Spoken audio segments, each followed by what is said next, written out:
موضوع. میشه این اشتاتو بگی ببینم؟ نه الان کار دارم. آهای بیتل بیاد. رد کن بیاد. همین الان تنها زنگ بزن. 24 سالمه لایکم کن. به خدا خودش برام میاد.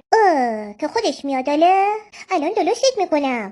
هشتک تلاوت عبدالباسط، هشتک دعای عرفه، اینم لایکاش. تفسیر یوزرسیفم بزن. نه اون یه کمی مورد داره. نه تو آدم نمیشی. منظورم اون قسمتای سخت و عبرت آموزش بود. الان نشونت میدم. اینم از قسمت‌های سخت و عبرت آموزش. حالا همینجا بمون تا جناب مالک بیاد نجاتت بده. مالک من تویی؟ وای واقعا؟ بله. به خدا. به خدا. ای بیچل بیاد. فکر کردی نشنیدم؟ الان بلای سرت میارم جناب مالک هم نجاتت بده. آخیش راحت شدم. وایسی منم اومدم.